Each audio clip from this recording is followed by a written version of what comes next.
Okay, I'm going to call a workshop to order, and the first item on the agenda, only item on the agenda is the budget. So, Mr.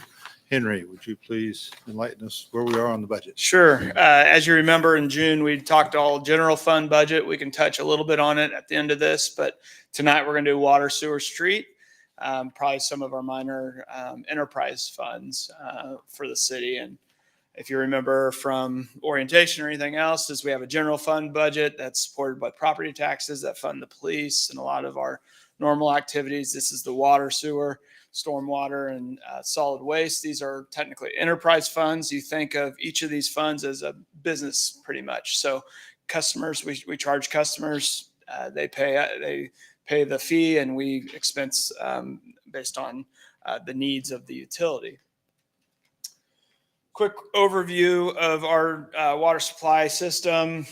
We have about 49 miles of water mains throughout the city. We have 2 water towers. Everything we take care of is inside that black box. And then we contract out with CCUA in the city of Wichita to provide our water to our borders. On the left is a picture of what normal people would see when a water main breaks. Oh, look at that puddle. What staff sees is what's on the right, is you got to get in that and fix the water main. So it's always important that we're have our eyes on some of this type of activities. And this is what we do 24/7, 365. We have to provide this service. And multiple times throughout the year, you'll hear Marty or his guys on Saturdays. And I think it happened Christmas Eve or Christmas Day last year. We had a water main break and they're out there fixing it. So just a quick reminder on that. I did set the budget in front of your guys' desk, as well as it's online as well. We're going to kind of dive into that first number 1 page. That's the water fund. As you can see, about 90% of our revenues come from the water sales, and that's what we charge customers. What you got to understand about utilities and cities is geography plays a huge role in all of this. How many pump stations you have to have. We'll talk about how many lift stations is all based on, does your city run downhill or up? Where's your plant? So that has a major effect. Another thing that on revenues, some cities actually have lots of water rights and wells and different things that they can sell raw water. We don't. So all of our revenues come from citizens or customers. For 2024, I'm looking at, and some of our revenues are operational and some are, water taps. So anybody that builds a house in Bel Aire, they have to have a water and sewer tap. Those costs, there's a charge for that. And that's in line 6 of page 1. Right now in 2022, we did about $450,000 in water taps. And then I'm being a little bit pessimistic on that because we don't want to rely too heavily on what the economy is going to do over the next year. So I kept that relatively lower. However, we do have a 3% automatic rate increase each year. So with our growth and the 3% per policy, I thought 5% increase for water sales would be appropriate.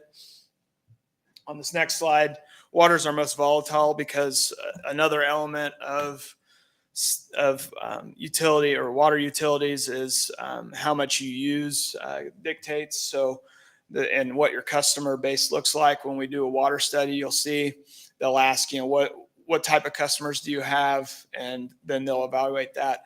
A majority of our customers are irrigation customers, which is weather dependent, which is something we have to be aware of. That's why we keep, around 40% reserves in our water fund, just to make sure that a wet summer, which we've had a pretty wet summer so far.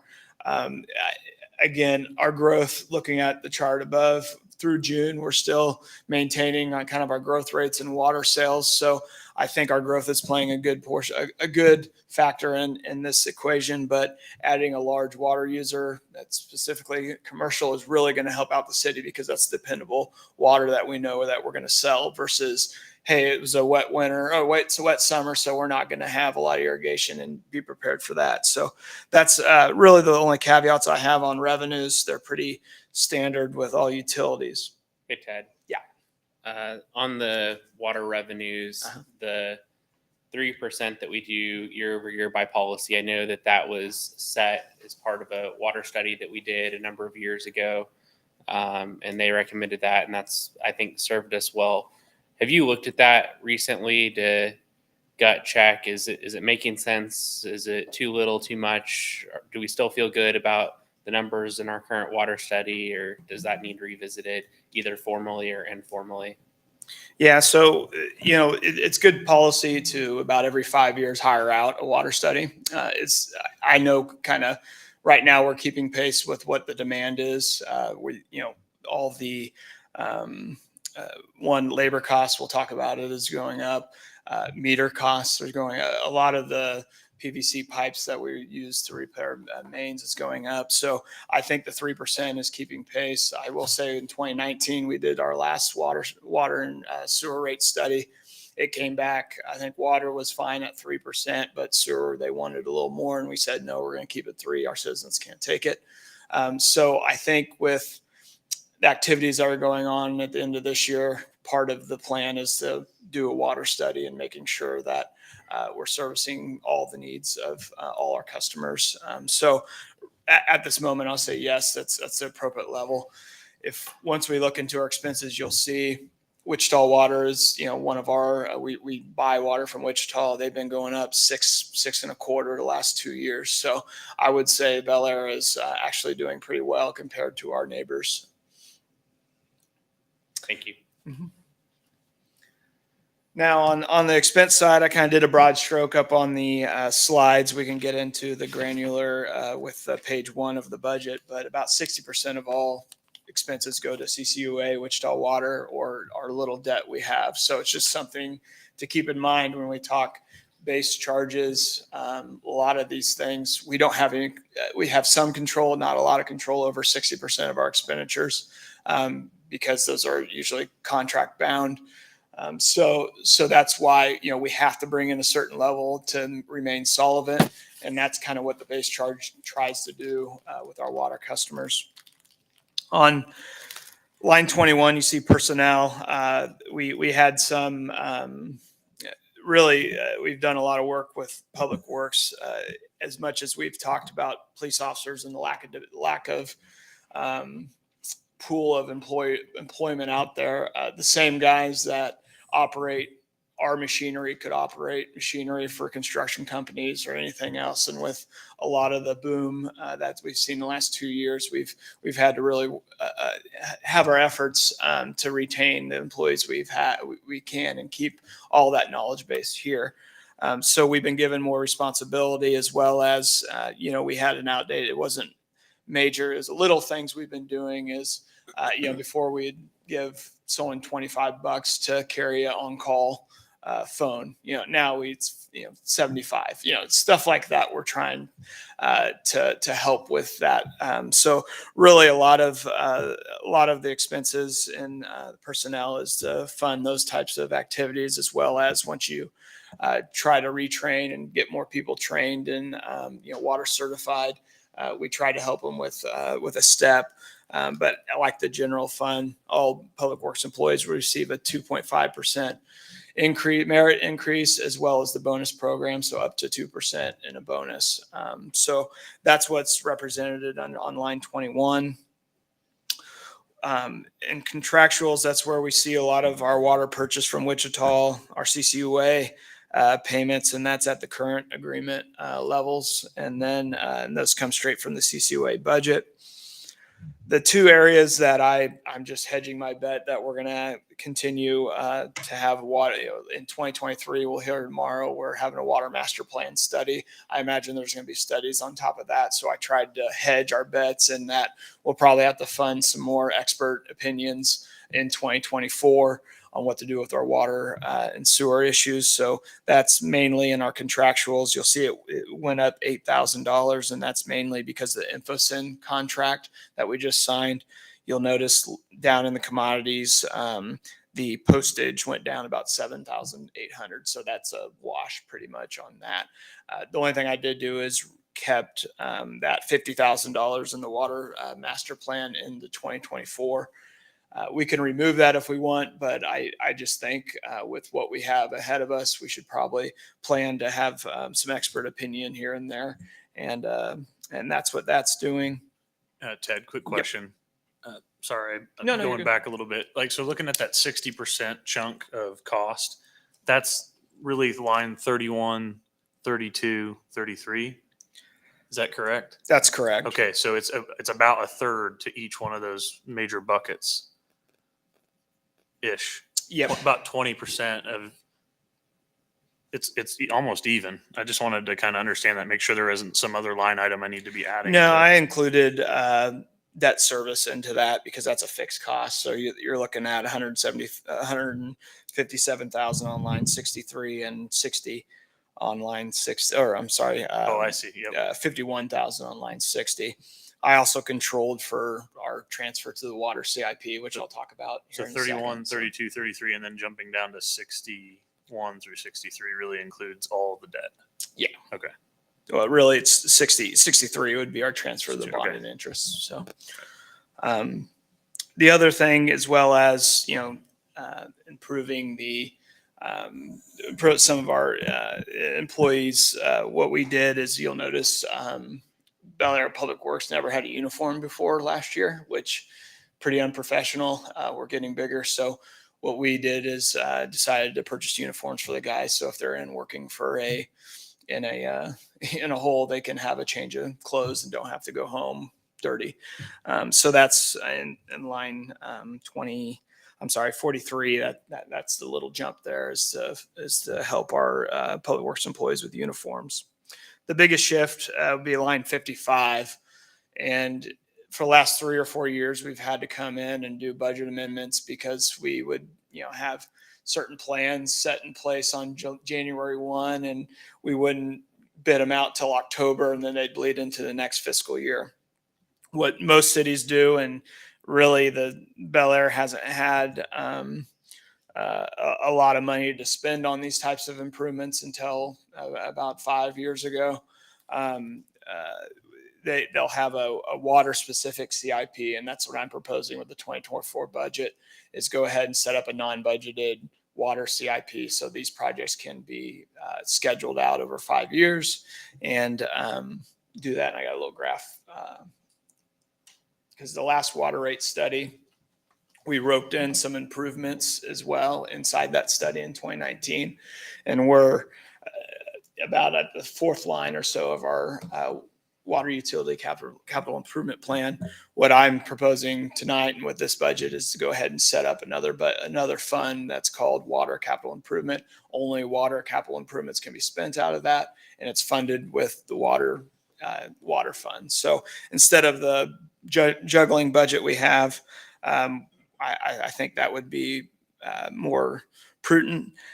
That's line 61 for 2024. And really what determined that amount was line 69 at the end is I want about 40 to 50% reserves in our water fund. So whatever's left over needs to go into the capital improvement fund so we can continue these projects. Now, if you remember, that Hanover water line was needing to be replaced long time ago. We have quite a few of those projects to do, and that's what we're going to focus a lot of our money on is improving those smaller water mains that are pitted and getting them out and getting better water flow for certain areas of our city, as well as any other projects that might come up unexpectedly or what we need. So that's the idea with the water fund, and I can stand for some questions on that. If not, we can move to sewer.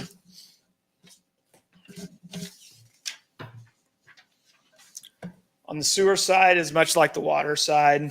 And I talked a little bit about geography, but sewer is a little more. When I got here, we had 4 lift stations. Now we have 6 lift stations. So every time you add a lift station, you add more maintenance, more problems that could arise inside your system. However, we got to get the waste uphill, I guess what you say. So as you know, everything, all the water mains, there's about 49 miles of sewer mains in our system, and CCUA treats all of our wastewater. Here's another little example of what type of work we do for our system. If you remember all the supposedly flushable wipes getting clogged up, but we've done some good work in doing some drill, I guess I'm not an expert, but what are they called? Grinder pumps. Grinder pumps. There you go. That can take care of some of them, but I mean, even as much as it can, we're still going to have problems with lift stations. It happens. The other thing that's kind of starting to pop up is our manholes. I know this is going to be before the council here in a few months, but we go and, let's go reline some manholes. Well, what happens if they say, no, you got to replace that manhole? That makes a big difference, relining versus replacing. So we found some that we're going to have to replace. And that comes at an expense as well. So on page 2 is kind of where we start. The sewer fund, much like the water, about 90% of our revenues come from sewer charges, and about 60% goes to CCUA or debt. So those are kind of our fixed costs in that. Sewer's a little more predictable because we go on a winter average system. So there's not that quite fluctuations. A majority of families use relatively the same amount of water over the months, or the winter months. So that helps. So what we're really looking at in growing our sewer charge or sewer revenues would be adding more people to the system. And if we get a commercial with a large amount, that's going to be really good for our system as well, because we'll have some dependable high volumes of sewer, and that will relieve some stress on our current customers. So that's how that works. On the personnel side, again, kind of echoing with water, we did some stuff with on-call pay. We're trying to specialize a few of our positions. I showed this picture, but I should have added just one guy walking around doing water locates, because when you're a growing city, you get hundreds of water and sewer locates. When you're trying to dig into the ground, we have to go out and mark all those locates, and that takes a lot of staff time. So that's a big proponent, as well as trying to find enough water meters to service. There's been a water meter shortage we've been dealing with. It's been a crazy 2 years, and the development of everything, and of course supply chain shortages. Again, on the sewer side, a majority of these types of costs, if we want to do a study, we'll rope it into water and sewer studies. Well, I split it amongst the water and sewer fund, 50-50. So that's really what I did in line 12 and with contractuals, and then some in line 14 with engineering services. The one thing I will point out on the sewer, and kind of what line 13 on the insurance. So yeah, we can say, okay, insurance rates are going to go up, let's say 10% a year, but that's if you keep the same amount of equipment. We've added a lift station last year. That goes up a lot more than 11%. So those are some of those things, those little nuances that you might see some large jumps, but that's mainly because we're adding a $1 million lift station onto our insurance policy. So those rates are going to go up. So that's something to keep in mind as we continue to grow. Some of these numbers, some of these line items are going to look like, wow, how did it grow $20,000? Well, usually it's because we added an asset, and that asset needs to be insured in our system. Yeah, property. Yeah.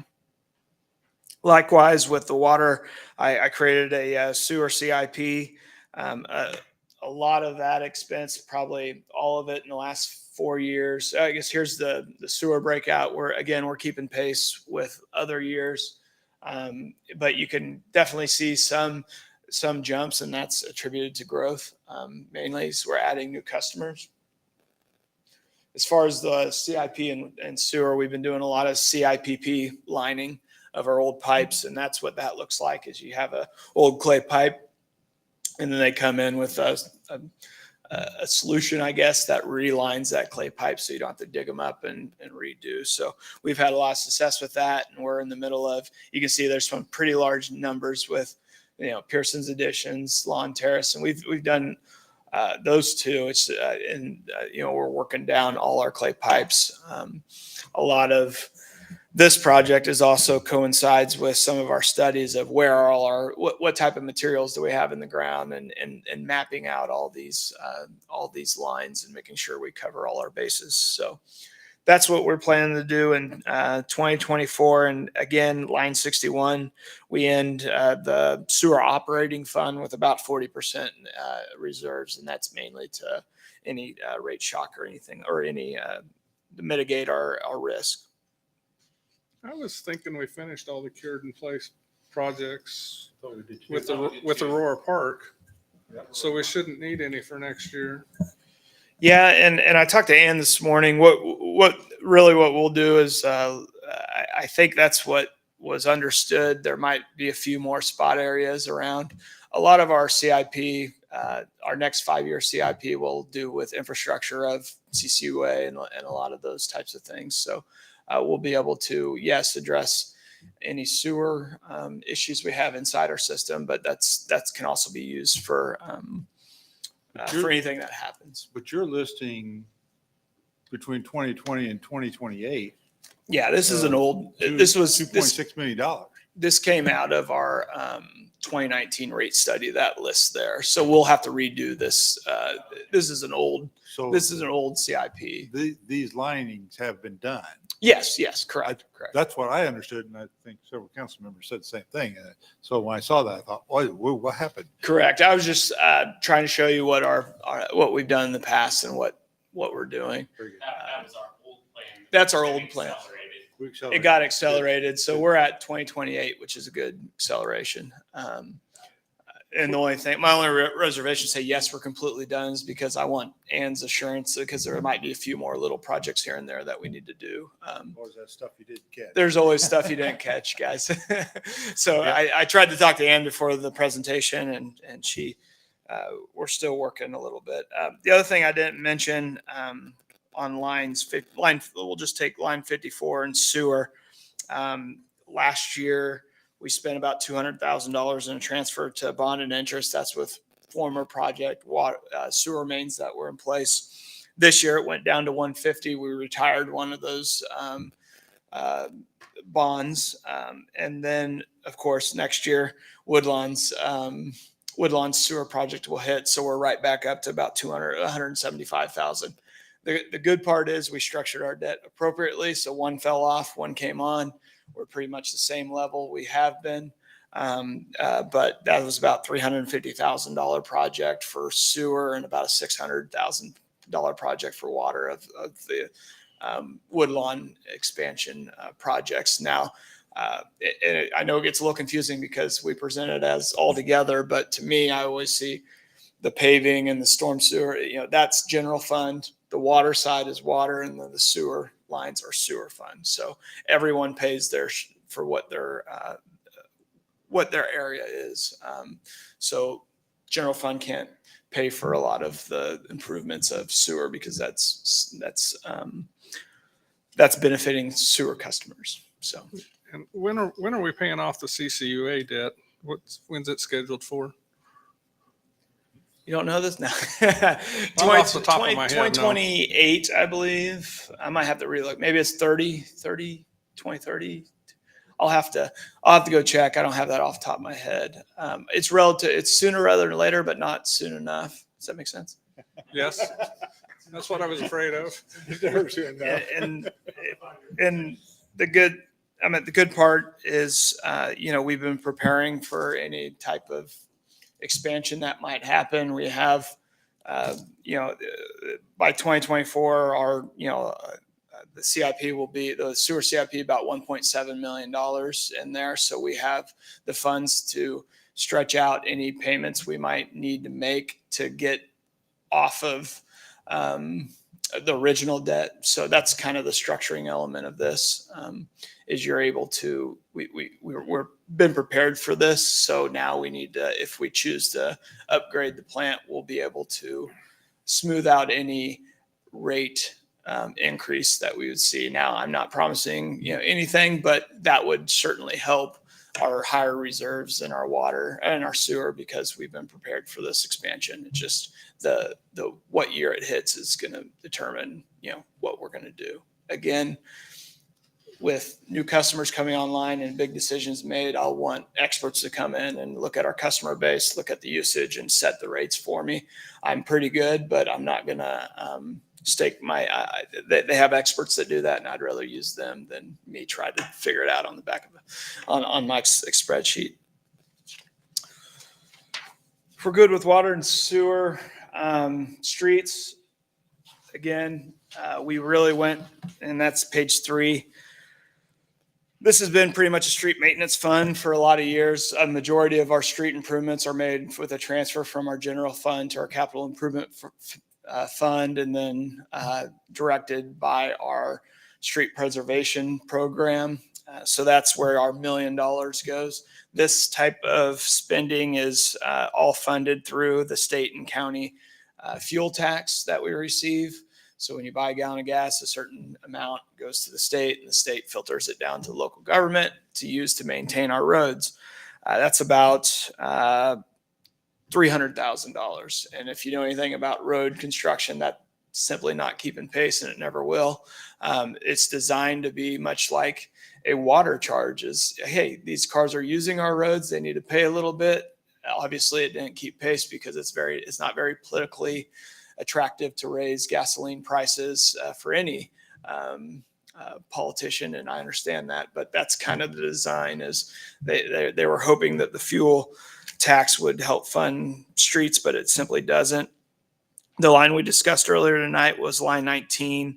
I'm prepared to spend about $100,000 on street lights. It keeps us safe. It does a lot of there's a lot of good qualities to having street lights in our city, and we'll continue to have to pay that. Hopefully we can get that lowered through other means, but that's what's going to be spent there. The big lines that you'll probably hear more about is line 36 and 37 is, what we use for street repair materials for gravel and paved roads. These are the asphalt we spend, that Marty and the guys go out and they fill the cracks and they do their own patch repairs, as well as on the gravel side. That's where we spend money to help the gravel streets that we currently have. On the street improvements, line 42, there's certain types of improvements that we need to contract out with. Those are usually larger patch repairs, and that's where that money comes out of. And that's been kind of how much time does Public Works have? Sometimes we'll use it on materials, sometimes we'll contract out. It all depends on, it gives us a little flexibility. So that's the street maintenance fund. 10 Any questions, we can go. on line 3 there, that transfer from solid waste is because of the trash trucks driving over the streets, beating them up, and that's doubling is because of the fee increase. No, that why?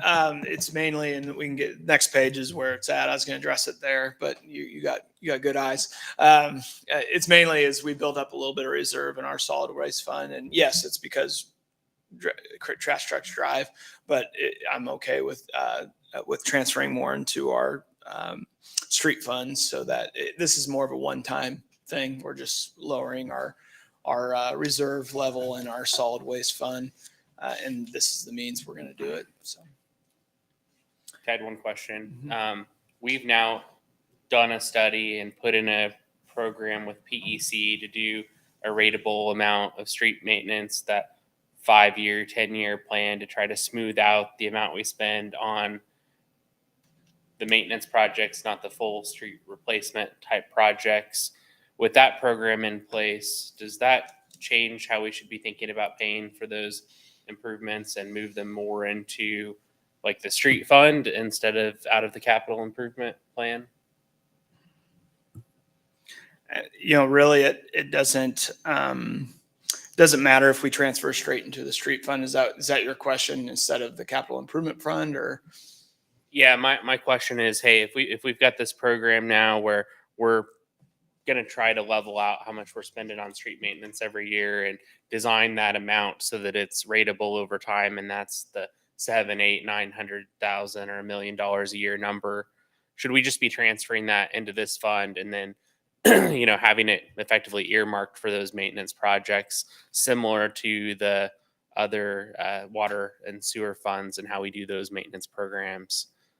So to I me, understand the difference in like Woodlawn. We wouldn't pay for Woodlawn out of this fund, but that idea of the rateable amount that we're spending on streets is somewhat new, and I just wondered if that changes how we should think about it from a budget perspective.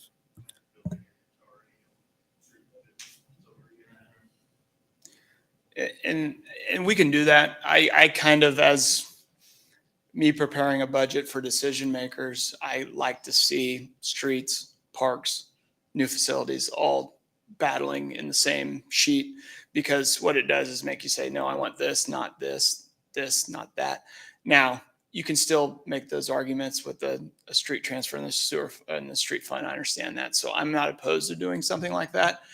Why I do it is right now is because then you kind of have to juggle that expense between improving our streets, improving our parks, improving our facilities. And that's kind of the hard choices of being in your guys' position. So if it becomes an automatic $1 million, that's fine. We can block it out of our minds, but then we only have the decision of, parks and quality of It life. feels like I guess the way that it feels different, and the reason that I was bringing it up is the maintenance items don't really feel optional to me. Like that's what we have to do to be good stewards of the assets that we have, is do the maintenance work.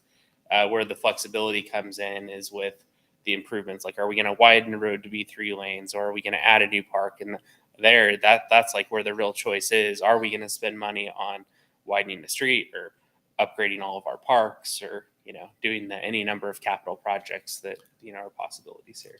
I can see I where think you're these coming are from. important. These are important things to think about. One of the goals, I know you and I have talked about this, I know Ann and I have talked about this, is that we wanted to get this GIS plan out there, and so we could plan, budget what is the cost. Well, to Justin's point, if that's now a maintenance issue, and as a maintenance issue, it should be a budgeted issue, not a CIP type issue. I'm not saying we need to do it this year, but I think we certainly need to start gravitating towards that, because that was the whole reason for doing that, so that we're deliberately maintaining streets like they should be maintained.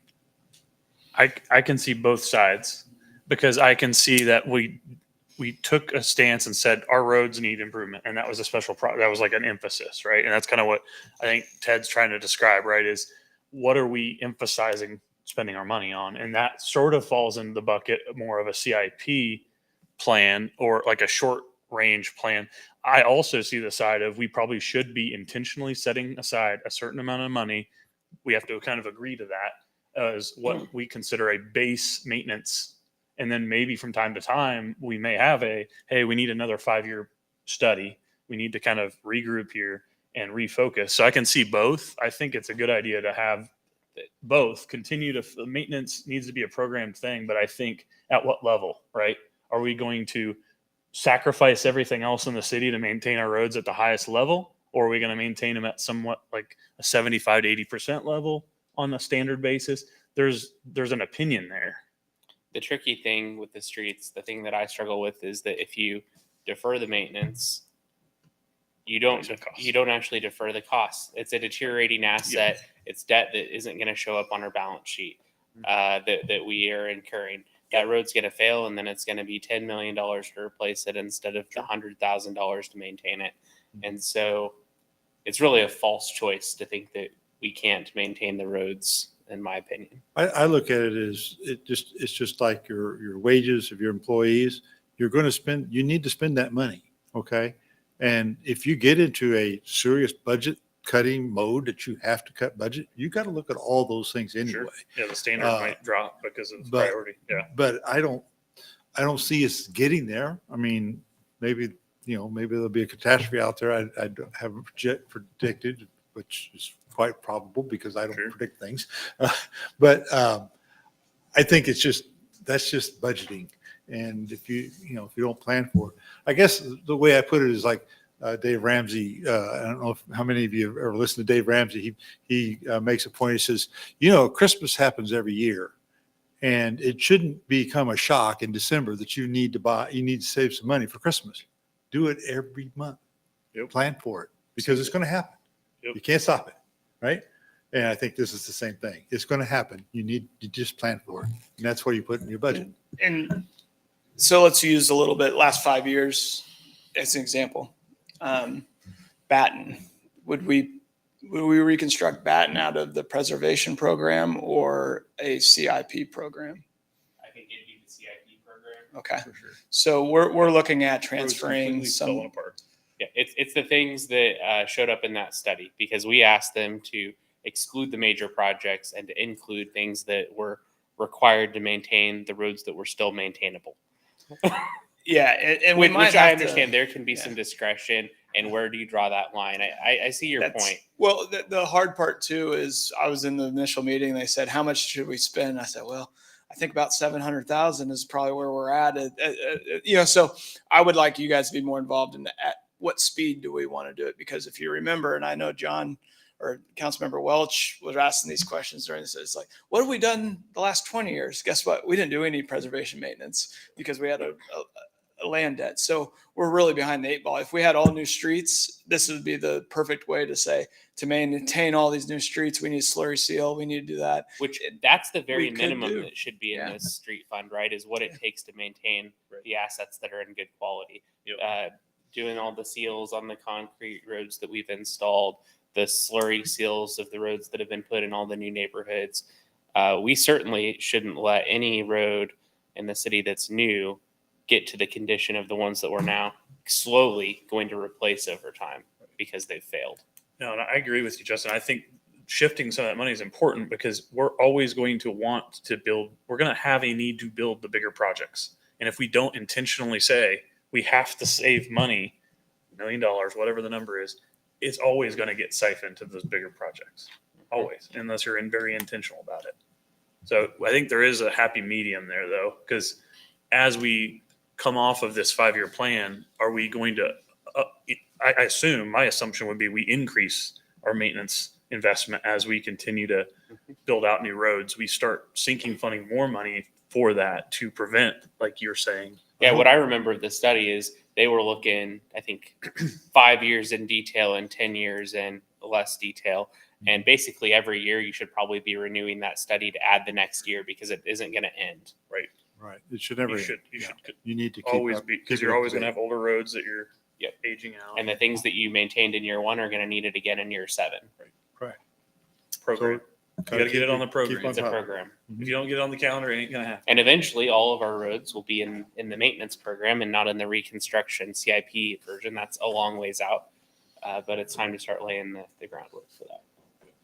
And I think to Councilman or to Mayor Benage's point, I think what the struggle for us is going to be is if we do have some sort of something happens where we pay all our staff, we do everything, and what happens if we only have $500,000 at the end of that budget and our preservation plan calls for 700,000, but we also have someone, new park equipment. We got, that's where I don't want it. I want it to still be in your hands of being able to adjust anything we can or know the cost of what we're doing. Now, if it's the council priority, which it was this year, to fully fund that preservation, I'm going to do it, and we have it.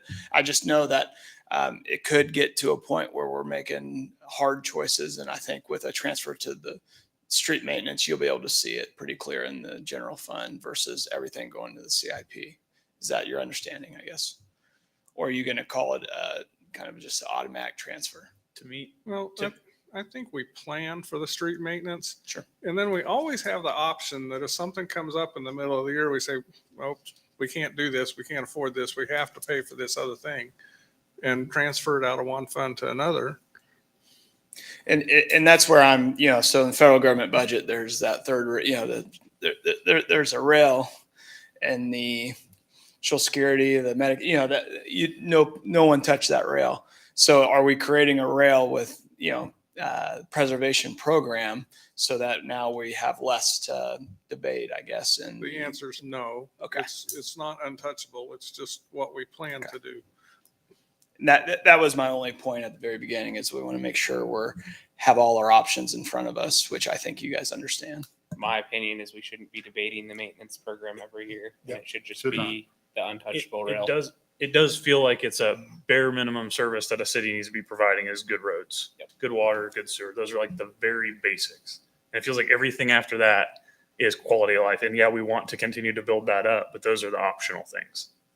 That's just my opinion. But We should be doing that, but if it comes to it, we may have to forego some things. we have to I plan don't- for it. I don't think we're gonna, my picture of the future says we're probably on a better path right now than that we would have to, but it's always possible that there's some major depression or something that hits the whole country and we don't have half the money to spend anymore that we had. And we have to make some serious cuts. That's always a possibility. And then we'll be yanking it from every hole we can find. And that's where you do budget amendments, Yeah. if you have to do that. Yeah, I think you got to plan for Yeah. doing it the right You, way. you can't plan for that type of That situation. shouldn't be a planning objective. Right. No, it should not be. We should at least plan that we're going to do the same for the next year or two. Sure. Okay. Good discussion. And if you want to do that in 2024, I can set the transfer to street maintenance I fund. think that or- plan had some dollar amounts attached to it too, doesn't it? How Yeah. much we'd spend. So, Yeah. Yeah, we asked. We have the plan. Yeah, it's in the budget. It's a separate line right now, so it's oh, it's just someplace changing. else. Okay. We Yeah, just yeah, have it's in to the general move fund it to budget. a different page. All right. So on page 4, stormwater, solid waste, the first two funds there. Stormwater, we collect $2 a resident and $10 a business or commercial property. There's probably some work to be done there, as well as we set this up in 2016. We just did a flat rate. Most cities use surface type calculation. So if you have a bigger roof, you pay a little more in stormwater rate. That's something we can talk about when we talk about rate studies, but that's something to look at. The big thing in 2023, you guys said just budget for pretty much all we have in there for any stormwater projects that come up. Not saying we're going to spend it all. I don't know what we're going to do, but a lot of those are ditches and culverts that we're going to repair. No projects right now are pending. However, I'm going to do the same with our 2024 budget, is keep a minimum reserve in that fund to make sure we have maximum flexibility in our budget for addressing any stormwater needs we have. On the solid waste, like you said, usually we, and I think I presented these numbers when we looked at the rates earlier in July, earlier in June. We do have costs that, the city administers the trash program. We pay Waste Connections. There's about $20,000 to $30,000 in what you want to call profit or leftover money that builds our reserve. This year, we built our reserve enough to maybe do a little extra transfer into this street fund to help repair our roads from the big trucks. So that's really just a one-time transfer of $200,000. Usually it's $100,000. Now, this won't build up as fast now that we rates, we'll try to level this out as much as we can based on our current customer size, our current rates. It's about $20,000 or so. That's extra. That's with the $100,000 transfer. So it's always going to build up a little bit, but I don't expect increasing this amount every year or anything like that. I think our charge is pretty reflective of what we spend on this solid waste fund. It is.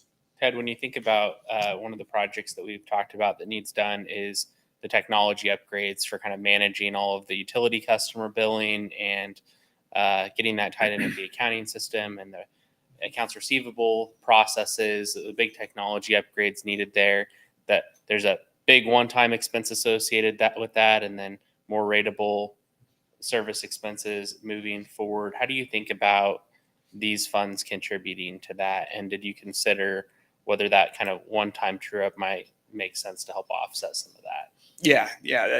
We split anything that we spend on that. We'll split proportional with the water, sewer, and street, or in the storm solid waste funds. That's pretty natural or pretty So common. it won't just be capital reserve; it'll come out of it. No.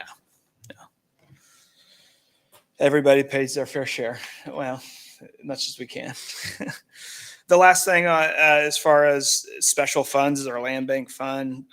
Right now, you'll see the projected in balance in 2024. getting about 4.7% on that money right now. Hopefully be 5 here in the next, but that's just something to look at when we discuss tomorrow and different areas. I just wanted to put that on there.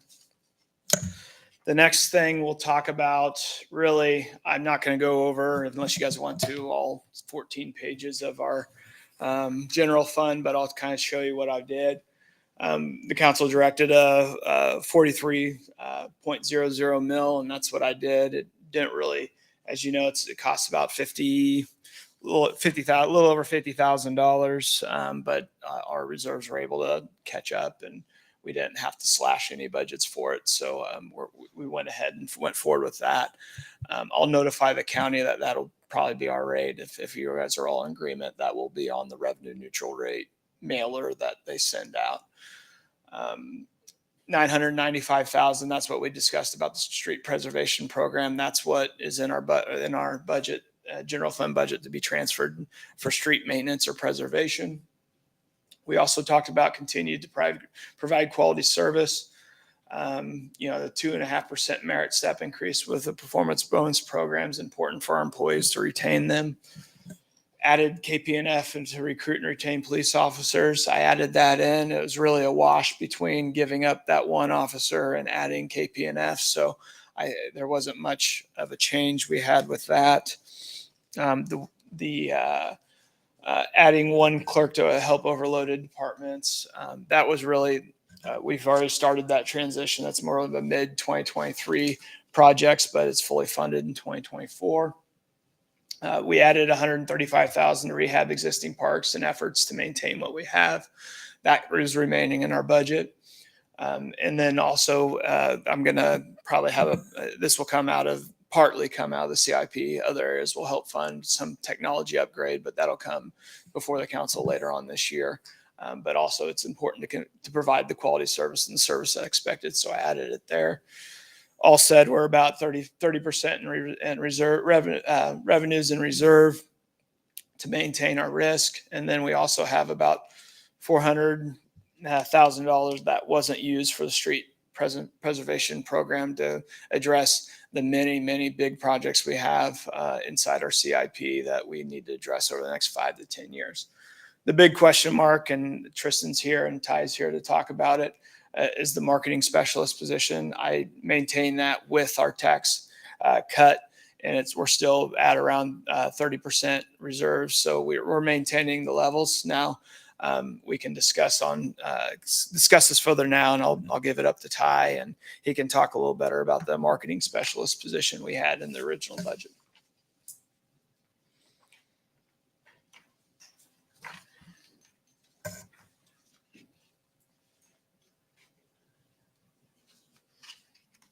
Thanks, Ted.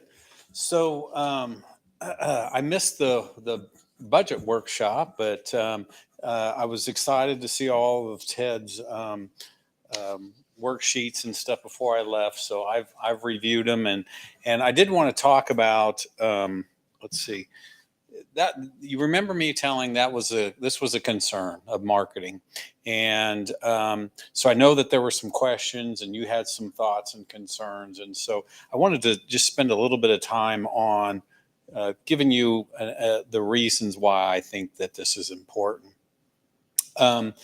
These are all things that we've heard from you about what we need to be doing on as far as marketing and social media. We need to look at we've got 2 websites. We need to look at both of those, the needs there, what kind of printed materials we need, brochures. Tristan's going to pass out the brochure that the high school did for us. And business cards, working with the schools. That's something that we've all talked about. That's important. We're primed for growth. We already know what's happening and what's going to be happening. We've heard that we need more retail. We need restaurants. We've got Integra that possibly is coming. And the goal is that if they come, they're going to have suppliers come with them, and we want to capture those as well. And then we want to recognize the accomplishments of staff and city council, the positive things that you guys are doing that builds this community. We want citizens to know what's going on. So a little bit about communications. This is some history here. So in 2013, the council at that time knew that we needed to do a better job of social media marketing. Of course, you remember back then we had about 2,000 acres of land we were trying to sell. And so we actually hired a community development specialist, and that was their job, was to get us up on social media, do all the marketing for us and things like that. In 2015, that person left. So in 2016, Tristan had been working here a few years by that time, and she was very interested in taking on that position. So we gave that to her to focus on communication, marketing, land sales. Of course, the Sunflower Commerce Park, we had started that. And then in 2020, we actually took away HR from Ted, who he had three different, was it 3 or 4 hats that you were wearing? So we took one hat away and gave it to Tristan. And so then she took on the responsibility of HR and communications, which obviously when you take on added work, something has to give. So that was the communications side. And then of course, COVID-19 hit, the pandemic, and she was dealing a lot with all of that kind of stuff related to HR stuff. So I wanted Tristan to kind of come and talk about what it is that she does, both on the HR side and on the communication side. And she's going to talk about everything she does, what we're doing, what we have done in the past, and what we're not doing. And so I'm going to let her kind of take it from there. Okay, so I'll kind of, this here is kind of a list of all the general highlights of what we're doing now in HR, but I'll kind of touch base on a few of them that I think are important. In recruiting, besides the typical reviewing job description, posting jobs, interview process, I think the one that we really have really improved is our hiring process, our pre-employment assessments. We're making sure that we have the right skills, the right personality fits for positions, because when we lose a position here in Bel Aire, it's really difficult with the amount of work, with the small workforce that we have. So we want to make sure that we're really trying to make that right hire the first time. And so we've really amped that up. As far as onboarding, just meeting with every employee that comes in, doing the paperwork that they have. And another thing that you may not think, but it's just setting up the office space. I mean, we're doing that all internally, coordinating who's painting, ordering the new office furniture, and just all that stuff that goes into making sure that when that person comes here, they can hit the ground running and be here on board. Benefit administration. Now, this one is really time consuming, and it's not because probably what you think it is, but it's because we have our programs and our softwares. There's no integrations. So basically in 2020, I improved our enrollment for staff. And so they could all do it online. That means they can go home, they can log in, they can kind of do it with their partner, they can make selections, see how that affects it, and make sure they're really selecting the benefits they want. So then it all comes to me. I then have to basically go in and input all that into our payroll system. They don't talk, so I'm doing that kind of twice. And then I have to turn around and go into each vendor's website and then enroll each person into there. So I'm touching up to at least 8, different websites and kind of doing a lot of different touch points with that. That's just typically because our payroll system right now, like Ted touched about technology, is a pretty archaic system, and it just doesn't integrate well with some of these newer options that we have. And so that one's just really time consuming. I'm checking invoices monthly, things like that, and just making sure everything is running smoothly with our benefits. Professional development and training. This is another thing that we've really tried to improve. We've had some changes within our departments, even with some of our department heads and things like that. So as we're promoting and really finding supervisors and leadership within our workforce, we're wanting to make sure to get them the right tools to be successful in that position. So that means training, sending them to supervisor training, and just making sure that we're getting them to be successful. We kind of had a moment where we realized that we were promoting people and they were just like, you're a great employee, good luck. And then we realized that we absolutely needed to take a step back and make sure we were giving them the tools. It's different when you're coming from employee and transitioning in supervisor, so we just wanted to make sure that we were doing what we needed to do. That also included, we added 2 new staff professional development days where we close the offices and we allow for all staff training, and also just being able to come together as different departments, because what we kind of also realized is a lot of our departments sometimes stay real siloed. PD Public Works is completely different facility, so it allows us to come together and really make those relationships and makes better communications between departments, because that's really important within the city. Other things, employee engagement. We have an Employee of the Quarter program, Meal with the Manager, that's meeting 4 times throughout the year. I really try to amp up Public Service Recognition Week for our staff, just another way to make sure we're retaining our employees and making sure that they know that the work they're doing is important. We do service years recognition and other things like that. Performance management, I try to send out reminders to all department heads, and then I also review all performance reviews that come in, and that's just because that's linked with our bonus program, as you guys know, and we just need to make sure that we're keeping consistency throughout the organization, and that's being done well throughout each department. I'm involved in disciplinary actions and terminations. And the other day, this just sometimes it's kind of shows where I'm being kind of pulled in 2 different directions. I was in a performance improvement plan meeting. I saw Ty kind of walk by, and then I was like, okay. And then I received a text from him, and he was like, hey, I need you to come with me because we have a press conference, and I need you to take pictures and kind of be available for that. So it's just one of those things. That performance improvement plan, it just needed to happen. The timing had it was really just important for it to get done. But then I'm also needing to be with Ty to be able to kind of be there for that type of thing. And so policy formation, I'm bringing the personnel policy to you annually or as needed with updates. Oh, and I missed a really important one, communications with staff.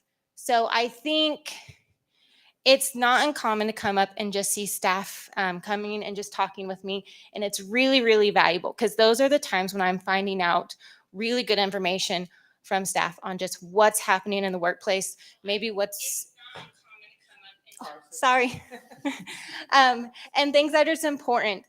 This year we did one of our first all staff surveys, and I received such valuable feedback from that. And it really led to something really important happening, and making sure that our staff's having an outlet and being heard, and their information that they're bringing to me is that we're listening to them with that. Like Ted mentioned, we have a uniform service now for Public Works. When we found during that meeting, when I was meeting with them, and they mentioned that they wanted a uniform service, like a light bulb went off, and I was like, absolutely, like this seems like it should have been a no-brainer. Yes, we can get that down. Well, they were down 3 people, and so there was no way that they were going to get this set up. And so I just made the calls. I went out there, I coordinated the meetings, and we just got a uniform service set up for them. I believe they're extremely happy with it, and it's just another way that we're making sure that we retain our employees and doing the things that they feel is important.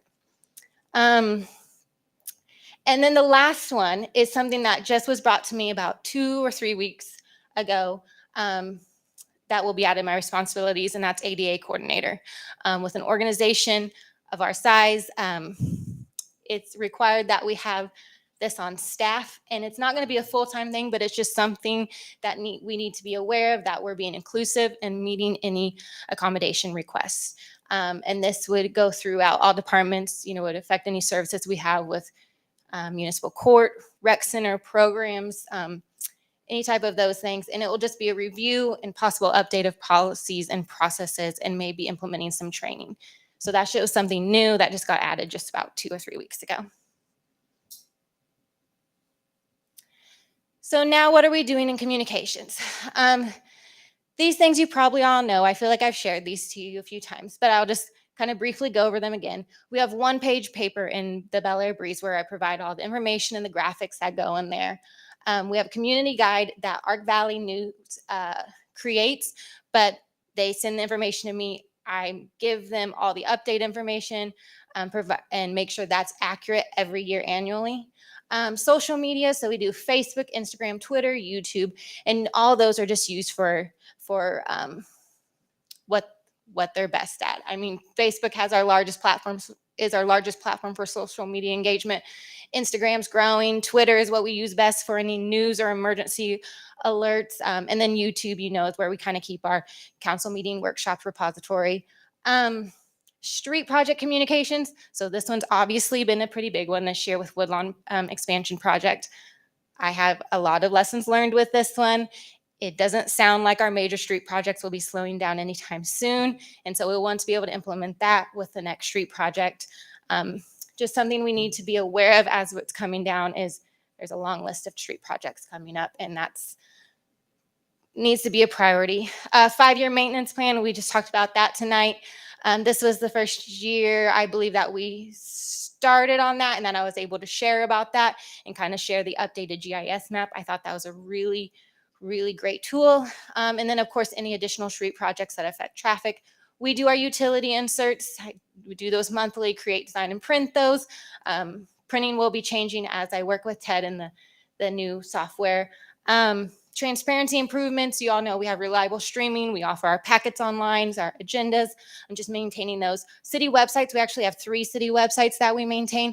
Our city services website is the one that everyone goes to, pays their online bills. We are doing consistent maintenance on that. We always have something to update there. Our marketing website, we've touched about it. It needs updated. It was something done, I believe, in about 2019. And then Sunflower Commerce Park, which is pretty good to go, but I can access that and update it as it's needed as well. And community events, besides the major community events that rec and maybe PD do, I do coordinate the shredding and recycling day and the curbside pickup days and the citywide garage sale days. So those are just thrown in there. And then public education, we have some requirements, especially our flood posts on social media. We actually get points for our CRS. And so I just make sure that anytime it's raining or anytime I have the opportunity that I have one of my flood posts ready to go for that, we have to do at least 5. So it's just having those on my list. Backflow requirement change, when we made that major change, it's just making sure that we're educating the public on these changes. And then most recently, we had our firework ordinance change, what not to flush, just general public education information that we're trying to get out when we can. And in emergency communications, I'm always on call if there is ever an emergency where I would need to then push out that information through social media, through our website and things like that. Typically, that's a water or possibly a non-water boil advisory is what I'm usually, or any street flooding or snow, kind of snow things that happen more regularly.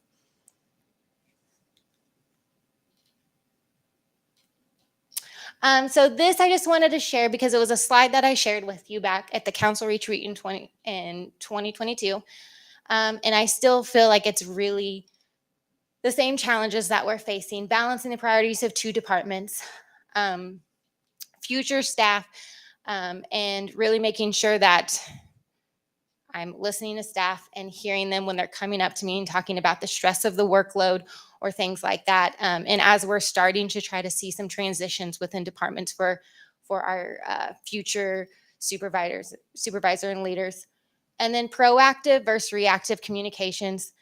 I truly feel like there's times I'm just fighting the fires when we're doing communications. I'm given information, I'm just trying to get it out as fast as possible. I would really like it to be a bit more strategic in the way we're doing it.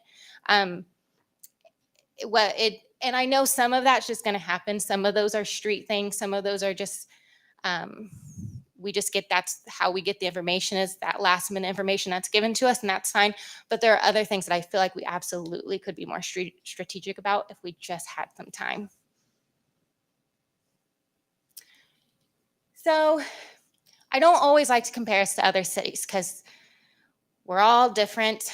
Of course, there's cities up here of all different sizes. All cities have different priorities, so it's just hard to compare us with other cities. But I really do feel like sometimes it's valuable to kind of look at the makeup of what other cities are doing.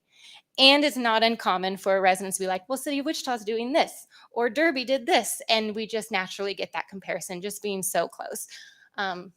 I don't know. We might get the request to see if goats can come mow our parks here soon with Wichita success. So, but as far as here's some teams here's kind of the makeups of some teams you can see, and you can tell that some really have some really specialized skills on their team that really allow them kind of have to have, specialized photography and videography and things like that. The one I did kind of want to know and pick out is I did just see about 3, maybe 4 weeks ago that the city of El Dorado did just post marketing specialists. And it was just interesting as we've been discussing this and seeing a neighboring city do this and just seeing if maybe they're preparing for what they feel is coming. And so I kind of just wanted to kind of share that with you. So Ty mentioned a little bit about the past, and the awesome timing of getting HR right around February 2020. So before that, I really did have more time to kind of spend on past projects.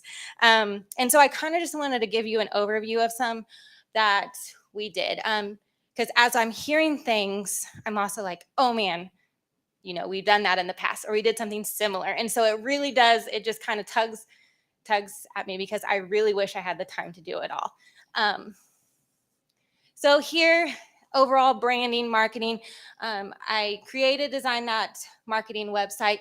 It went along when we had our master growth plan that just came out, our gap analysis that just came out. So I had all the information just right at my fingertips, and I was able to put this website together. It went along with a little bit of branding.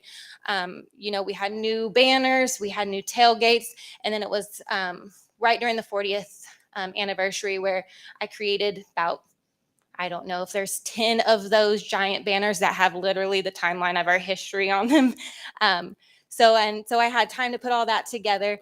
And then I did want to mention, I still do all the business cards, but when the past mayor, we finished this marketing website, and he was going to the retail convention in Las Vegas and kind of taking some marketing materials. He did take a business card with the QR code directly to this marketing website. So when he went there, he had it in hand. And I just remember that being a discussion at one point, I believe after you gave your presentation on, should we be doing a brochure? Should we be doing something more like a business card with a QR code? And so that is what he had in hand when he was going to that. So I just wanted to share that. I've made quite a few marketing materials for various different things when we were promoting kind of more of the gathering space information, when we just had general community fact information and just proximity, of things around Bel Aire. We were talking about Sunflower Commerce Park and land sales, and so I would create these packets for everybody that was, and I kind of just wanted to show you. So we have these packets, and this was kind of the brochure that we put in there with them. And then we had all these various things. And so I was able to really tailor them to what was needed. As you can tell, I outlined the lots that they were looking at it. So whenever Ty would come to me and be like, hey, Tristan, we have a person interested in this lot and this lot, I was really able to just tailor it to him, get him all the information he needed, made it specialized to them. I mean, at one point, when we were doing a tour, I even had cookies of the products being made by this company and put our Bel Aire logo on it. So it was just kind of making sure we were capturing that small town charm. They're coming here because they want that small town commitment and things like that. And so just adding that extra touch. So I don't know if anyone's interested in seeing these packets, but you can go ahead and check it out. But that was just kind of some of the things that I did in the past with some of the marketing materials. Again, more marketing materials. I added a business ad in the, thank you. So I had business ads. When we were forming the K250 corridor, I helped form that flyer, things like that. So, and then marketing materials, if we want to go way back to the beginning of Woodlawn, this was when we were still gathering information, but putting all that together, making sure we're trying to get it in a way that people could view it easily, and any other special projects. This may not play, but I don't know. And I don't want to play the whole thing, but basically this was just a video, 5-minute video. We worked with KPTS, and so I created a script and the scheduled interviews and things like that, and it was just a way to put it out and about Bel Aire. It is out of date now, but if that's something we want to do again, it just may be something we may be interested in doing. this is where you Oh. want to come home to. You want to come So home this to is Bel Aire. it. Bel Aire is so close to many of the amenities in Wichita, but yet it feels like its very own community. And that makes it So I, special. since it's so late, I won't go on much more, but it's just a really good video of Bel Aire. It covers everything from our community events, We were swimming actually pool, just everything. ranked the safest city of any city I that don't has think more it'll than let me 4,000 go. people Sorry in about that. The entire state. He's gonna- Oh, good. Okay. Trade shows. We used to attend the home show. This was actually more when we were doing home incentives. So it was just another way to meet with people. But that was something that we did have in the past. Monthly newsletters. We did this around the 15th of every month because the Ark Valley News goes out the first every month, just another way to get information out. And then this is community engagement. We did more with our master growth plan and bicycle and ped plan. We had these pop-up meetings. And so we would go to, like, this was Bob and Luigi's. And so I'd meet residents where they're out and we would get their input. Just being at our festivals and having a table and just talking with people. This is bike month, and so we had a bike to work breakfast station, and then we also had a bike event where we had a bike wash and a bike stroll through Bel Aire. Now, this may just seem like a community event, but what this did, it was aligned with our bike and pedestrian plan. I really knew who our advocates were in Bel Aire that did bike and walk a lot, and it allows us to kind of know where they are biking and walking at. So if we do have the funds and we do have the want to do those things, we were able to do where, what we know our residents are really walking and biking. School partnerships, we talked about it. I actually did an art show with Northeast Magnet back. It was with one of our festivals. I can't remember exactly which one, but I went to him. I said, hey, you guys are creative. Paint what you feel is Bel Aire. They came up with all this amazing artwork. We had 2 winners, and you can still sometimes see this artwork throughout City Hall. So it's just another way to get in touch with them. We have Resurrection, we have Sunrise, we have Circle, so we have so many more schools that we could connect with. There was one program right before COVID. I was giving the art teacher our old banners, and she was going to paint over them and see if her school, if she could kind of revive them. And then she kind of wanted to put those out maybe in the parking lot of Northeast Magnet or on the streets. And so there's just things that we have had kind of rolling that we could probably start back up again now if we just had kind of the time. These little things, I did a Bel Aire rocks. I had staff paint rocks. We went out, had them in parks. And then we had people post Bel Aire rocks whenever they would find one. And then, so what this does, gets residents out in parks, gets our social media engagement up because they're hashtagging Bel Aire rocks and sharing it on our page. On the instructions I had, they could come in here and come into City Hall and get a frozen treat after they showed us a picture. Just drives traffic to City Hall. So just little things, and kind of had different initiatives behind it. When we were kind of trying to improve our licensing, our pet licensing in the city, we had a National Love Your Dog Day. We got dog treats. We had people bring their dogs in, grab a treat. Now we don't do licensing anymore, but that's licensing for pets anymore. But that's just a way to enforce and educate the public and doing it in a very fun way. I did attend about every Lions and Chamber Club chamber meeting in the past. I actually served as a secretary for the Lions Club, and I served for the chamber secretary for multiple years. And it was just a good way of connecting with our local organizations, being there when I need a picture, knowing what is going on, being able to share what was going on, and the good partnerships between them. We did highlight businesses. These are videos. I won't go into them, but they're really good videos. If you're interested in looking at them, we went out and we would meet with Wichita Hoops, and the other one I believe is Rustic Rakes off Woodlawn, and it was just highlighting businesses. So if we're wanting to be a bit more business friendly, being a bit more of that type of community, this was just ways that we had kind of done it in the past. Oh, it's gonna go. So public education, I did a tweet along with parks, and I did a tweet along with our city inspector. It was just a really good way of getting information out to our public about what staff is doing, why they're doing it, and just sharing fun facts along the way. And then, sorry. And last, I just recently did a presentation at Catholic Care about the growth in Bel Aire. We talked a lot about Woodlawn. We talked a little bit about Integra, and I believe it went over really well. They asked, hey, when can you come back and share more?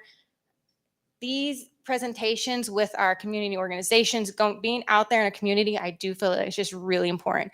I had been at elementary school once and kind of just shared about local government. That it was a second grade class learning about that. So it's just various different things that can kind of happen with public education and kind of meeting with different groups. Sorry, I hope I try to cover that fast. I know it's been a long night, but I did just want to share about all these projects. But I guess now that you've kind of heard, I heard what you've been saying throughout the year.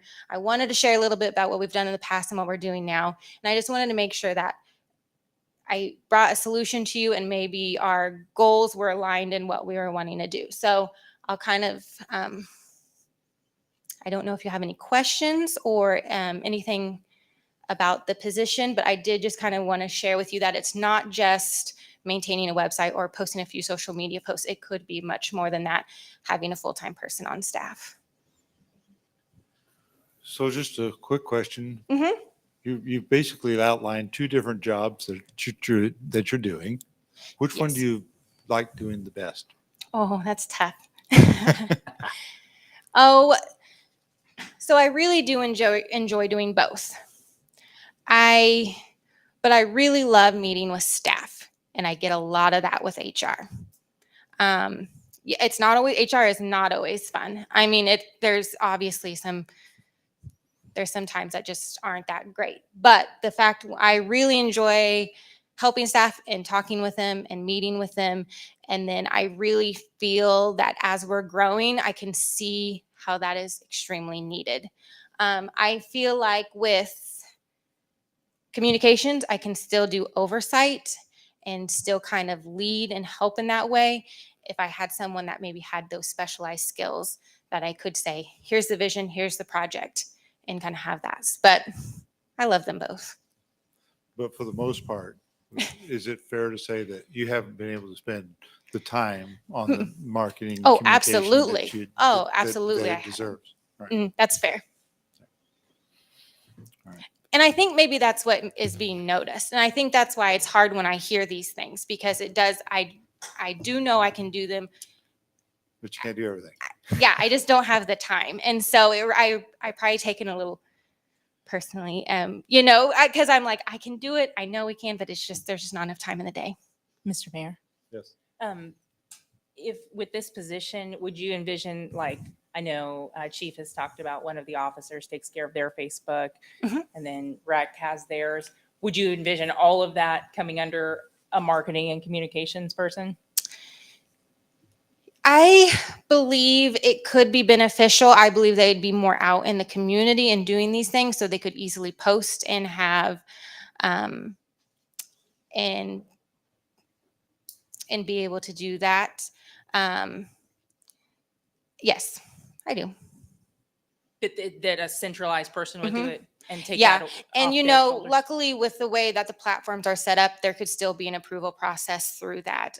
We have a business suite. And I can kind of see that. So, yes. Only other thing I was going to say, and this is just a philosophical difference, and I know people are going to have a variety of opinions. I love everything you did. I mean, but I'm kind of like, what are the nuts and bolts? Because I think, like you said, the proactive communication is important because it saves you a million other calls Yes. reacting to them.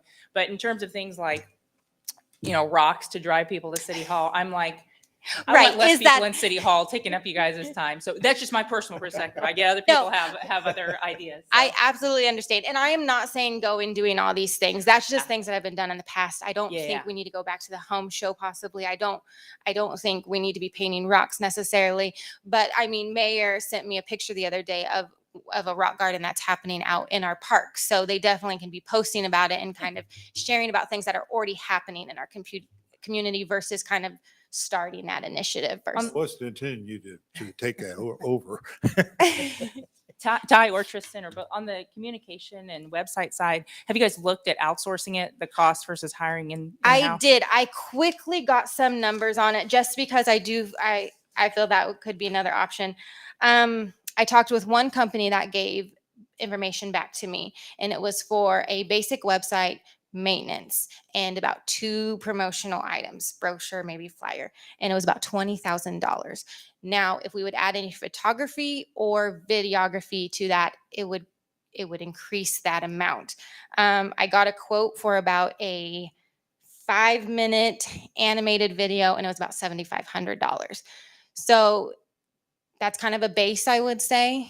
And then I know with marketing materials, I do just feel like if we are marketing towards businesses or marketing towards a specific area, those things we tend to tailor those a little bit more. So it wouldn't be just a general one general flyer. We'd probably, I mean, with my experience in kind of the land sales with Sunflower Commerce Park, I was making each business their tailored thing and telling them they were the best company ever and come and buy our lots. So Tristan, I really like this slide that you have that says, "What are your goals?" Because I think that's the $1 million question. Mhm. 5 years ago, we were making brochures and websites and going to trade shows and doing all of those things really with the purpose of trying to sell land.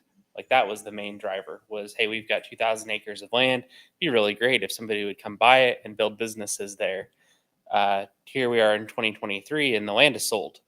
And so that's not the problem that we have to solve today. Maybe we have different problems, and those new problems may require different solutions.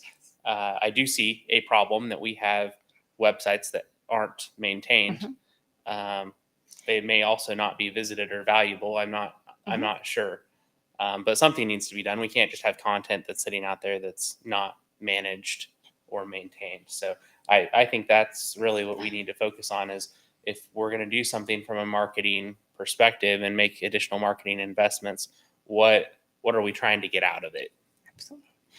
And I think that would be beneficial to me as well, just so I can make sure that we're on the same page and that our goals align. Just because I have heard various things. I mean,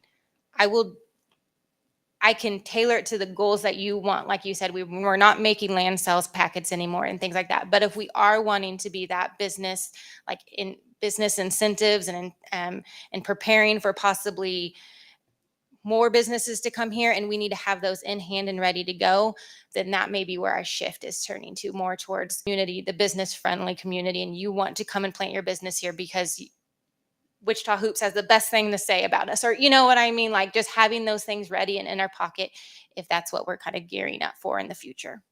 And what I also don't know is, like, did any of those efforts actually even contribute to the land sales? Do we have any results from like the marketing investments that we've made in the past? I don't know. Yeah, that's a good question. I don't all of our land sold, but maybe that's because of me, or maybe it's because of our brochure. You know, who knows? Like I've said, and I'll just kind of reiterate the issues that I see that are facing us now. It's not the land sales, but it's that material, like what you saw. I would like those to talk to businesses, because a couple weeks ago I had a business come in and they said, "I'm looking at a lot in your Sunflower Commerce Park." Now, they weren't talking about buying the lot because someone else owns it. They were asking me, "What are your incentives? Who else is out there? What's the population? What's the traffic numbers?" Those kind of things. Now, we have traffic counters at Public Works, and they can give us those, but I need somebody to create the map and that says where all the numbers are. And we need to update that annually, because we have new businesses coming in. Those numbers are going to change every year. We've heard a lot about restaurants. They want to know, they want to, like a bullseye. They want to know in within a mile. What's within a mile? What are the median incomes? What about 5 miles, 10 miles? 10 miles out, we're looking at Wichita. And again, they want those numbers, and I have to have somebody to put that together. The other thing that scares me, and Tristan hit on it, is we are committed to Integra. If they come 35 years, we've got incentives going out that far. And we did that because that was our first domino. And, the developer's counting on 300 acres up there along 254, bring in suppliers. We've got El Dorado, who's hiring a marketing specialist. My assumption is that they want those suppliers in El Dorado because they got plenty of water. They're right off the turnpike. So my concern is now it's not selling land. It's when Integra says, or their supplier calls me and says, "Hey, we're thinking about Bel Aire. What do I give them? How are we going to present ourselves? Am I going to say, hey, go to our website? It's a specific website for businesses. You don't have to worry about looking at utilities and things like that. Go to that. It'll tell you everything you want. And I'm going to send you a packet and come and meet with us. We'll pick you up at Jabara, which is just down the street, that kind of stuff. Because that's where we're going to benefit through the growth is Integra is the first domino. We need to get those other dominoes. That's what kind of scares me is that we need to step up our game because that's where we're going to make our money and get the tax money is from these businesses that are coming. So Ty, I was going to mention something. I think we're all kind of on the right track talking about when I think about making an investment, especially in marketing, is who's our audience. And we've heard it shifted probably from residents to business investment or businesses that could fit our master plan. What do we see wanting our community to be? Is it shifting from a bedroom community to a full-fledged all-service community city with all these commercial retail? But the other thing I think we're not saying is there's another audience to me.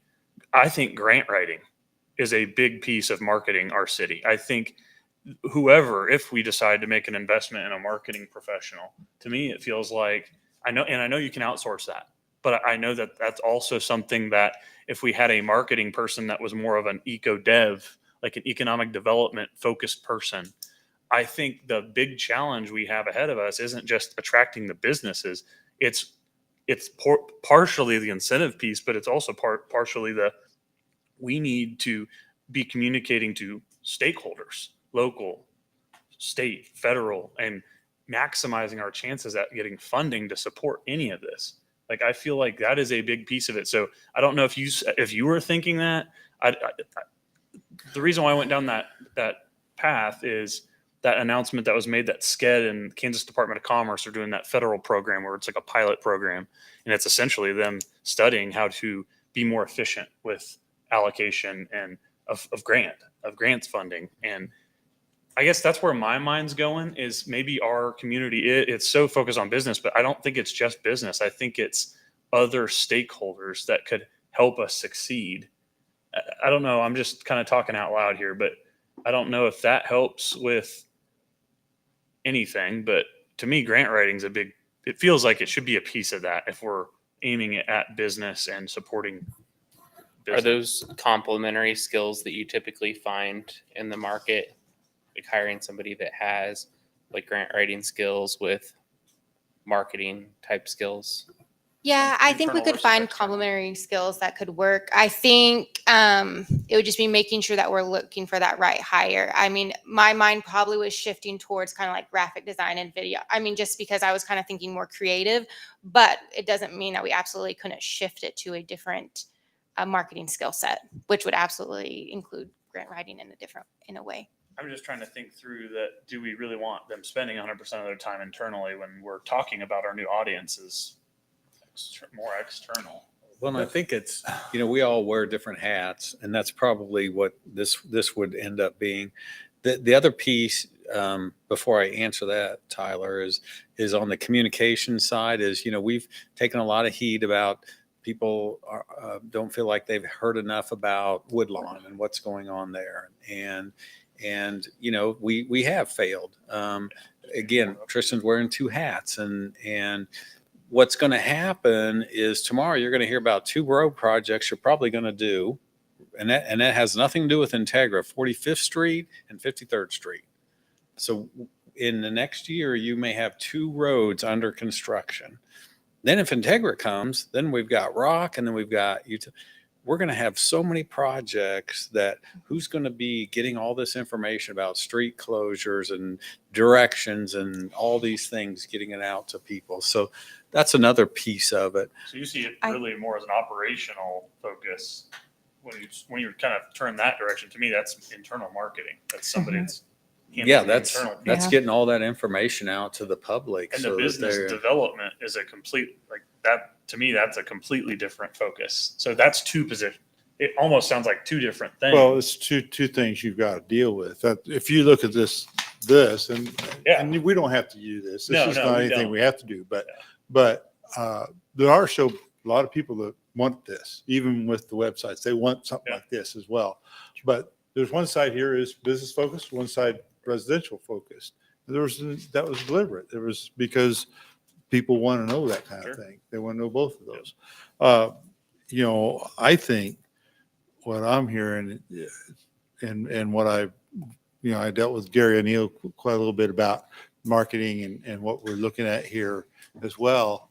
But, we have 5 or 6 different websites with the city. No, we have 3 websites. Well, you have rec center, you have police, and They're all built in. So Rec Center and PD are all on our main service website. And then we have our Sunflower Commerce Park website, which is Mhm. specific to that. And then we have our marketing website, which is Life is Better on the Edge. right. And then you have your main city website. No, main city website. We have 3 websites that we maintain. We have our main city website, PD is on there, and Rec is on there. Like it's not a separate website.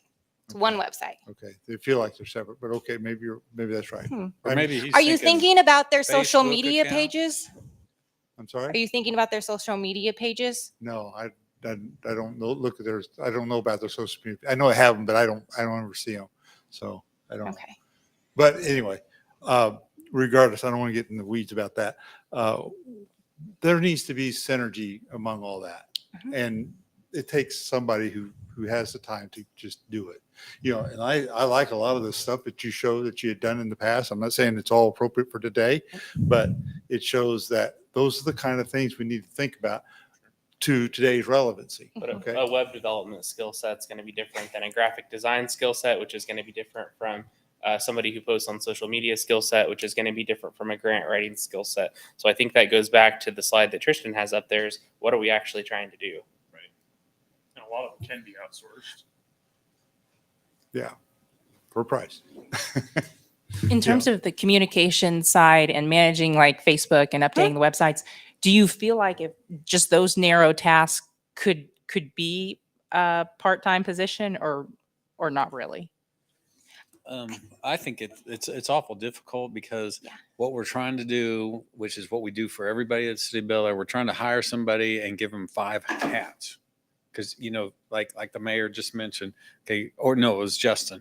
Okay, we want you're going to be our communication specialist, but you're going to do social media, you're going to do website, you're going to do marketing, you're going to do all this. So that's kind of tough. The interesting thing that just amazes me is, so we think about social media and you think, okay, how hard is it to create a post? Well, remember, it's not me or you that's making it on your personal. We've got to make sure what we say is right and no one takes offense to it and we're getting the good information. And that's just the first part. And then we get 5 or 10 or 15 replies. And again, the question is, are we going to be responsive and are we going to try to answer their questions? Or are we just going to say, nope, we just sent one message and that's all we're doing. And you can ask us all these questions, but we're not going to answer you. Well, we want to be responsive. So then Tristan's got to think through, okay, what are all the questions we got? What's my answer going to be? I Because usually have to verify the information from, Yep. Either if it's Ann or this. And so I'm waiting on some other timeline. I mean, it's just. That's- And if you want to know, so our social media, every post we put out is considered a record. So it falls under the records request. So it goes into a thing where I can't edit, hide, delete, or, kind of do anything in that nature with it. So it just becomes a bigger thing. It's just a little bit different, just a personal social media account where you're kind of pushing it out.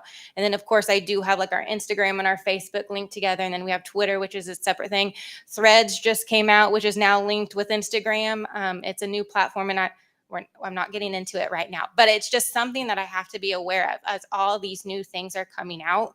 And then also, when I'm doing Facebook, they always push what's the most exciting. So they want you to be using the reels or the stories or putting it in a video format. Like, I mean, at one time, video was king. So that's why when we started going to highlighting business, everything was in a video format.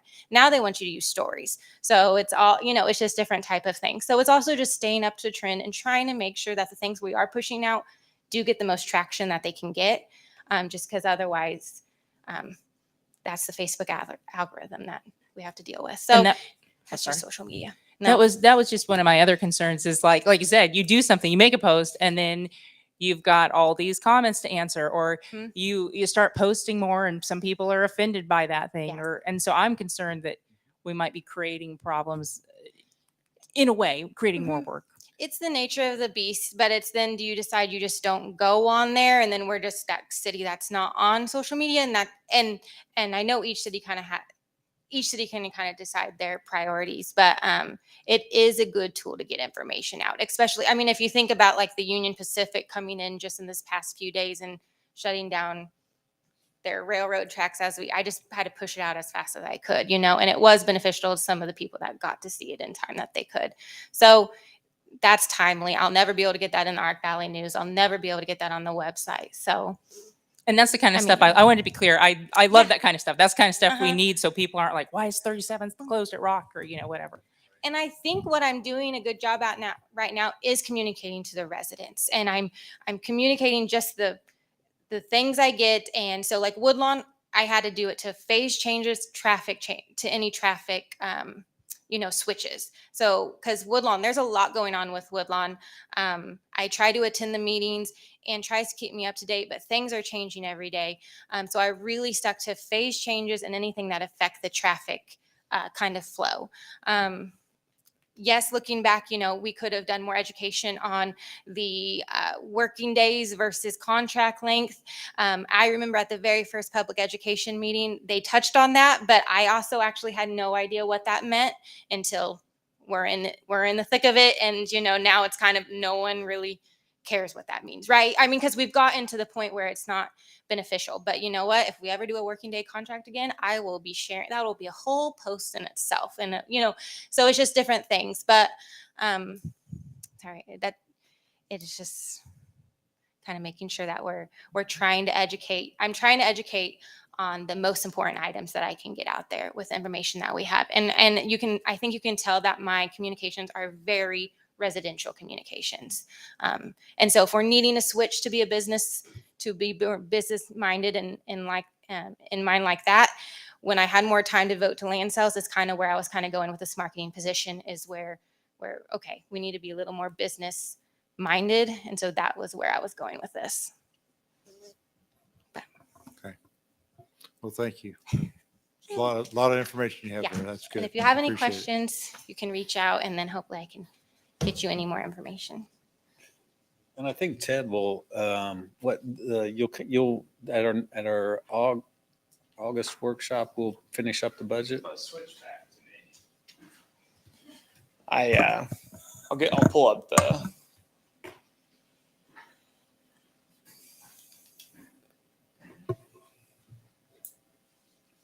So here's where we're at, July 11th meeting. I'll send city clerk 43.00 to be on the mailers tomorrow. The mailers won't come out till end of this month, beginning of next month. We'll have next month.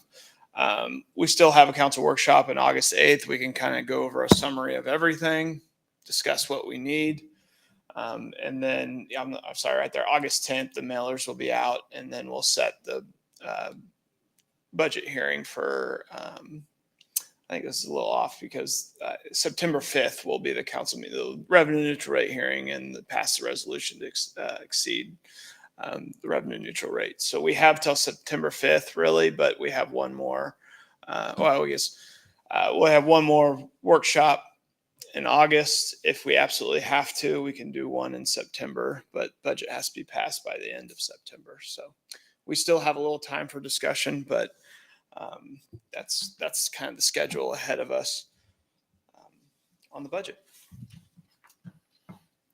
All right. Well, thank you very much. A lot of information there, and we'll go home and study it, I think.